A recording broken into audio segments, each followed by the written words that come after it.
Hello my science friends! We are back from a holiday break and I hope you missed me. Hold on a second. That's better. Hello my science friends! We are back from a holiday break and I hope you missed me. I know, I did ignore my 2-week upload schedule. Nobody even noticed. Well, in that case, welcome back to my channel.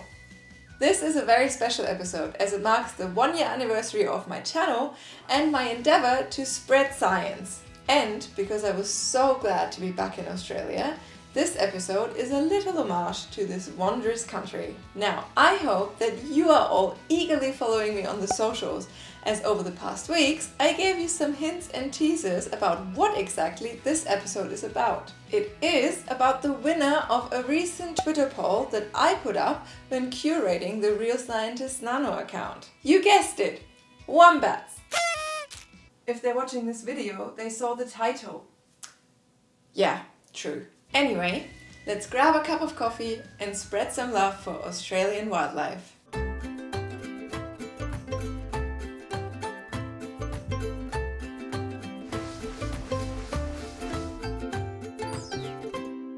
Before we start with my favorite of these fluffy Australian natives, let's start with the basics and a bit more broad. Marsupials. All of the fluffy native animals that Australia is so well known for, like koalas, kangaroos, possums, tassie devils and wombats, are part of a class called marsupials, which are evolutionarily placed under the superior class of mammals. All 334 extant species, which means the species where members are still alive as opposed to extinct where they don't exist on our planet anymore, are endemic to Australia and the Americas, with over 70% of them living in Australia. Now, what makes them so special and so different from other mammals we know, like dogs, cats, rabbits or monkeys? The answer is their unique way of caring for their babies. The distinctive characteristic that all marsupials have in common is that their young, also called joeys, are carried around in pouches. We all know this from kangaroos, but wombats also carry their young in a pouch for about 6 to 7 months. Wombats are special though. Their pouch faces backwards. They basically have a butt pouch. Why did they get this special adaptation? And what else is so extraordinary about them? Let's look at them a bit more closely. Wombat wonders. Wombats belong to the Wombatidae family and are typically around 1 meter in length and between 20 and 35 kilograms in weight.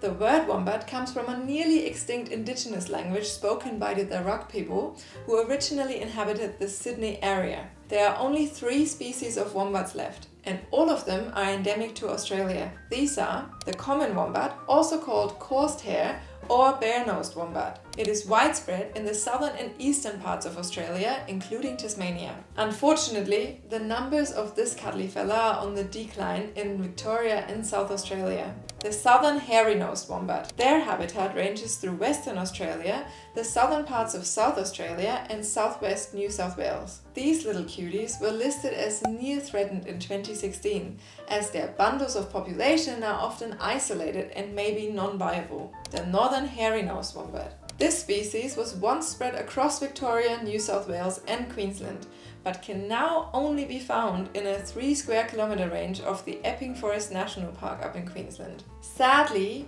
they are critically endangered, with less than 300 animals living in the wild. So unfortunately, as you now know, 2 of the 3 species are endangered and all 3 of them are rapidly losing their habitat. Speaking of habitat, all wombats live in complex underground burrows, which they are digging themselves and mainly at night as they are nocturnal. This is also the reason why they adapted the backwards facing pouch. Remember? The butt pouch. So when they dig their tunnels, this way they won't gather soil in their pouch over their baby. And talking about butts, wombat bums are hard as a rock. They consist of 4 plates that are fused together, surrounded by cartilage, fat, skin and fur. They can use them for defense, burrowing, bonding, mating, and there is a theory that they can crush their enemies' skulls against the roof of their burrows when they are threatened. Wombats are herbivores. They eat grasses and herbs and in some cases also roots and tree bark. Their teeth are like rodent teeth, like rats or mice. But wombat teeth never stop growing, like the ones from sharks, which makes it really hard to estimate their age. They don't really drink any water and get most of their liquid from the leaves they eat, similar to koalas. They can live years without drinking any water. Because of that, they became evolutionary, really creative to make sure they get as much water as possible out of their food and retain it. So what do? Wombat plus leaves equals poop squared. The different species of wombats have slightly different adaptations when it comes to getting water out of their food. The common wombat lives in wetter regions and generally prefers quantity over quality. It eats a lot of nutritionally not very dense food. The hairy-nosed wombats live in drier regions and are more selective with their food, looking for better quality and more nutritional value. They also have a slightly longer digestive tract to extract as much water as possible. Generally, all wombats try to extract as much liquid as possible from their food in their digestive tract, leaving what's left of it, the poop, pretty solid and dry. But wombat poop is special. It is the only known species with cubic poop. But why? Researchers suggest that they form them to mark their feeding territory, as the square shapes makes them more stackable and less likely to roll away. In combination with the extraction of any sort of liquid, that seems plausible. But how do they form that specific shape?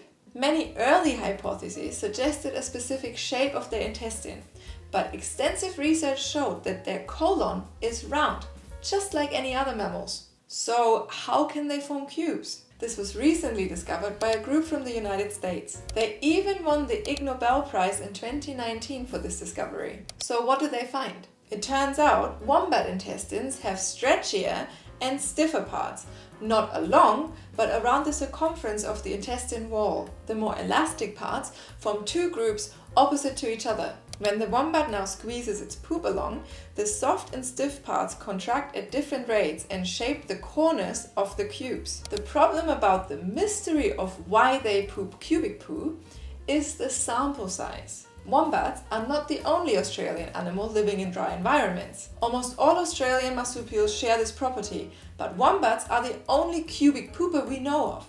So there are not a lot of comparisons and scientific experimental setups possible to find an answer about why this is the case confidently. In a way, wombats are just as unique as we humans. We have our own evolutionary adaptations that we can't really explain, like walking on two legs. Speaking of walking on two legs and endangered animals, I have been lucky enough to meet and talk to this amazing human who is using her two legs to raise awareness about and fight animal extinction. This is Akana, who is at this very moment well on her way of running an insane amount of 155 marathons on consecutive days, spanning over 6,000 kilometers, all the way from the most northerly point of mainland Australia down to Melbourne in the south, to prevent Australia's fluffy native icons like the wombat from becoming extinct. Under the banner of Tip to Toe 2022, she is not only running 42.2 kilometers every single day,